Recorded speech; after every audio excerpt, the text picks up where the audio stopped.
الحمد لله رب العالمين والصلاة والسلام على سيد الأنبياء والمرسلين نبينا محمد وعلى آله وأصحابه أجمعين أما بعد أعوذ بالله السميع العليم من الشيطان الرجيم بسم الله الرحمن الرحيم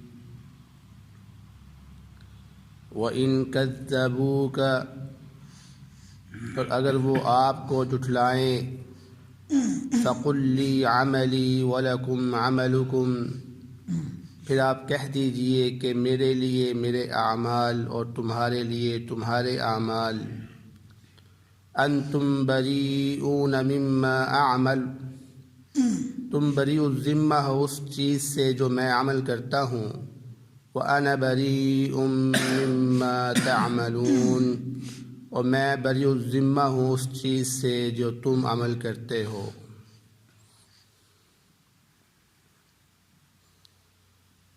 سورۃ یونس کی آیت نمبر 41 آپ کے سامنے تلاوت کی گئی ہے۔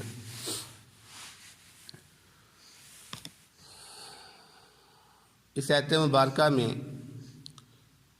اللہ رب العزت اپنے نبی حضرت محمد صلی اللہ علیہ وسلم سے فرما رہے ہیں کہ اگر یہ مشرکین مکہ اتنے دلائل واضح کرنے کے باوجود بھی آپ کی بات کو تسلیم نہیں کرتے، آپ کو نبی نہیں مانتے، یہ بات تسلیم نہیں کرتے کہ یہ قرآن پاک اللہ رب العزت کی طرف سے ہے، تو پھر آپ ان سے کہہ دیجئے کہ لی عملی ولکم عملکم، یعنی میں نے جو کرنا تھا وہ کر لیا، مجھے جو اللہ رب العزت نے حکم دیا تھا دعوت دینے کا وہ میں نے دعوت تم لوگوں کو دے دی ہے، اور تمام دلائل سے میں نے اس چیز کو واضح بھی کر دیا ہے کہ یہ قرآن پاک اللہ رب العزت کی طرف سے ہے، نہ کہ میں نے اس کو خود گڑھا ہے۔ اگر تم اس کے باوجود بھی میری بات نہیں مانتے ہو تو پھر میں آخر میں یہی کہہ سکتا ہوں کہ میرے لیے میرے اعمال، تمہارے لیے تمہارے اعمال، تم اپنا عمل کرو میں اپنا عمل کرتا ہوں۔ یہ وہی انداز ہے جو اللہ رب العزت نے سورۃ الکافرون کے اندر بیان کیا ہوا ہے کہ قل یا ایھا الکافرون، اے کافرو، لا اعبد ما تعبدون، جس چیز کی تم عبادت کرتے ہو میں اس کی عبادت نہیں کرتا، اور جس چیز کی میں عبادت کرتا ہوں تم اس چیز کی عبادت نہیں کرتے ہو، لہذا کیا ہے، لکم دینکم ولی دین، تمہارے لیے تمہارا دین، میرے لیے میرا دین ہے۔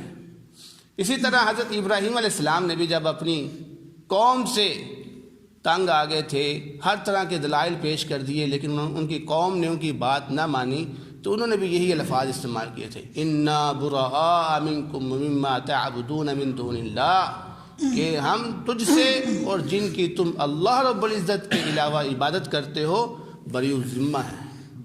تو یہاں پر نبی صلی اللہ علیہ وسلم بھی مشرکین مکہ کے عمل سے بریء الذمہ ہو رہے ہیں کہ میں تمہارا ذمہ دار نہیں ہوں، روز قیامت جب اللہ رب العزت حساب لے گا تو مجھے مت کہنا کہ ہمیں خبر نہیں دی تھی، کیونکہ آج میں اپنا حق ادا کر چکا ہوں، تمہیں میں خبر دے چکا ہوں، اب تم عمل نہیں کرو گے تو تم خود اپنا حساب دو گے اور تم خود اپنے ذمہ دار بنو گے۔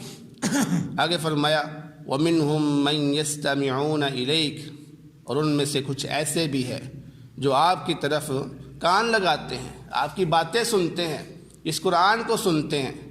أَفَأَنْتَ تُسْمِعُ الصُّمَّ وَلَوْ كَانُوا لَا يَعْقِلُونَ، تو کیا بس آپ بہروں کو سنا رہے ہیں جو کہ عقل نہیں رکھتے؟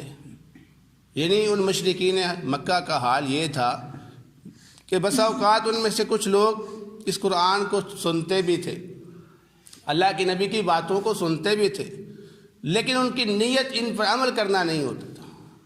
تو جب نیت اس پر عمل کرنا نہ ہو، جب نیت اس کو ماننا نہ ہو تو وہ پھر فائدہ مند نہیں ہوتا۔ تو وہ سنتے تو تھے لیکن اس پر عمل نہیں کرتے تھے، اس کو قبول نہیں کرتے تھے۔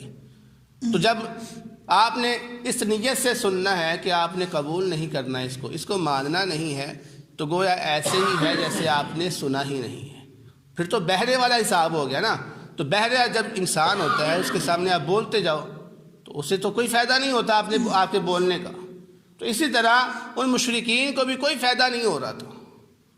پھر بہرے بھی وہ کہ جو عقل نہ رکھتے ہوں۔ بعض وہ بہرے ہوتے ہیں کہ جو سنتے نہیں ہیں لیکن کم از کم عقل رکھتے ہیں، چیزوں کو دیکھ کر کچھ نہ کچھ سوچ لیتے ہیں، سمجھ لیتے ہیں، فیصلہ کر لیتے ہیں، کچھ چیز اختیار کر لیتے ہیں، اچھی اور بری کی تمیز رکھتے ہیں۔ لیکن یہ وہ بہرے ہیں کہ جو عقل بھی نہیں رکھتے ہیں۔ یہ وہ بہرے ہیں جو عقل بھی نہیں رکھتے ہیں۔ تو ایسے بہروں کو آپ سنا کر کیا کریں گے؟ ان کا کوئی فائدہ نہیں ہے۔ اور اسی طرح آگے فرمایا کہ وَمِنْهُمْ مَنْ يَنْظُرُ إِلَيْكَ، اور ان میں سے کچھ ایسے بھی ہیں جو آپ کو دیکھتے ہیں۔ أَفَأَنْتَ تَهْدِي الْعُمْيَ، تو کیا آپ اندھوں کی رہنمائی کر رہے ہیں؟ وَلَوْ كَانُوا لَا يُبْصِرُونَ، اگر وہ بصیرت بھی نہ رکھتے ہوں۔ اسی طرح یعنی مثال دی کہ یہ مشرکین مکہ آپ کو دیکھ بھی رہے ہیں، آپ کے اعمال کو دیکھ رہے ہیں، آپ کے اخلاق کو دیکھ رہے ہیں، آپ کی امانت کو دیکھتے ہیں۔ وہ دیکھ رہے ہیں کہ آپ سچ بولنے والے ہیں، جھوٹ بولنے والے نہیں ہیں۔ وہ دیکھ رہے ہیں کہ یہ قرآن اللہ رب العزت کی طرف سے نازل ہوا ہے لیکن اس کو مان نہیں رہے۔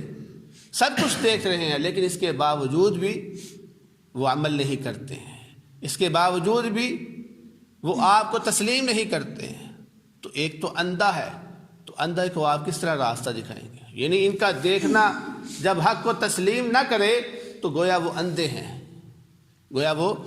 ہیں، تو اندھے کو راستہ نہیں دکھایا جا سکتا۔ تو آپ پھر ان کی رہنمائی نہ کرے راستے کی طرف، اور وہ اندھا جو دل کے اندر بصارت بھی نہ رکھتا ہو، اس کو تو بالاولیٰ سمجھانے کا کوئی فائدہ نہیں ہے۔ کیونکہ بعض اندھے ایسے ہوتے ہیں جن کے پاس دل ہوتا ہے، جن کے پاس دماغ ہوتا ہے، اور وہ بڑی بصیرت رکھنے والے ہوتے ہیں، بلکہ ایک عام شخص سے زیادہ بصیرت رکھتے ہیں اندھے۔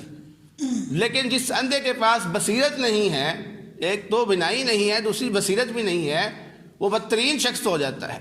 فرمایا یہ مشرکین مکہ ایسے ہیں جو بینائی بھی نہیں رکھتے اور بصیرت بھی نہیں رکھتے۔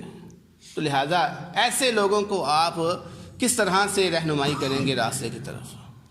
تو مقصد ان دونوں آیات میں یہ ہے کہ اللہ رب العزت نبی صلی اللہ علیہ وسلم کو حوصلہ دے رہے ہیں، تسلی دے رہے ہیں کہ اگر یہ لوگ آپ کی بات نہیں مانتے، ظاہر بات ہے نبی کو تکلیف ہوتی ہے، تو آپ پریشان نہ ہو، اس میں آپ کی غلطی نہیں ہے، ان کی غلطی ہے، یہ لوگ برے ہیں، یہ لوگ اچھے نہیں ہیں۔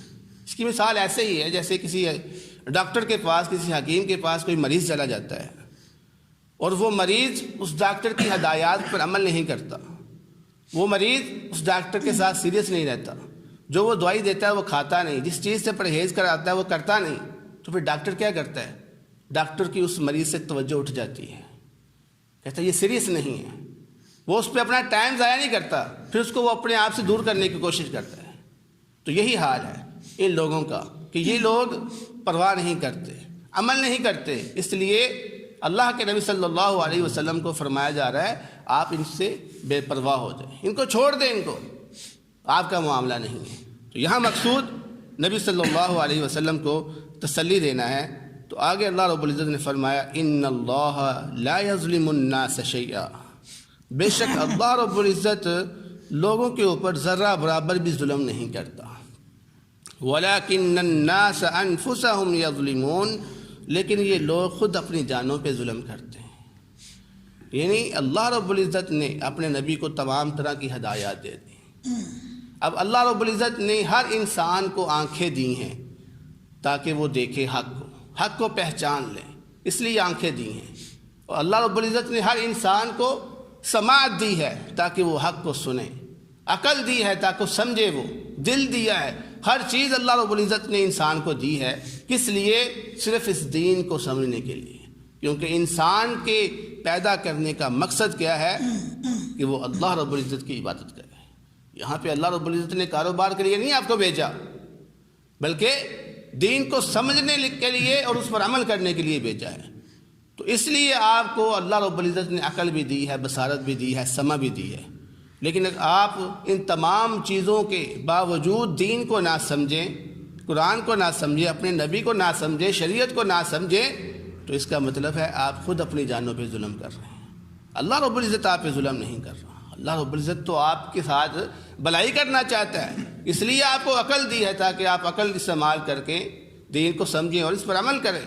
لیکن آپ عقل سلیم رکھنے کے باوجود بھی اس دین کو اگر نہ سمجھے، اپنے نبی کی بات نہ مانیں، تو یہ گویا ایسے ہی بات ہے جیسے آپ خود اپنے اوپر ظلم کر رہے ہو، اور اللہ رب العزت ظلم نہیں کرتا، یعنی تم نے خود اپنے آپ کو مجبور کیا ہے کہ ہمیں سزا دی جائے۔ تو ہمیں بھی اس آیت سے یہ معلوم ہوتا ہے کہ ہمیں ہر ٹائم دین کی طلب ہونی چاہیے۔ اگر ہمارے سامنے حق آ جائے، اگر ہم اپنے کانوں سے حق کو سن لیں تو اس کو تسلیم کر لیں، اگر ہم حق کو تسلیم نہیں کرتے تو اس کا مطلب ہے ہم ظلم کر رہے ہیں۔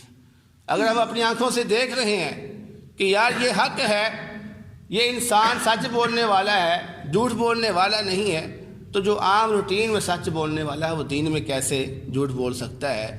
تو ہمیں اس پر عمل کرنا چاہیے، اس کی باتوں پر غور کرنا چاہیے، اس کے اعمال کو دیکھنا چاہیے، اس قرآن کو پڑھنا چاہیے اپنی آنکھوں سے۔ لیکن اگر ہم پھر بھی اس کو نہیں پڑھتے، اس سے پردہ کرتے ہیں، اس سے دوری اختیار کرتے ہیں، تو اس کا مطلب ہے ہم خود اپنے آپ پر ظلم کرتے ہیں۔ دعا ہے اللہ رب العزت سے جو سنا ہے اس پر عمل کرنے کی توفیق عطا فرمائے۔ بہترین صدقہ جاریہ حاصل کرنے کے لیے اس ویڈیو کو لائک، کمنٹ اور شیئر کرنا مت بھولیں۔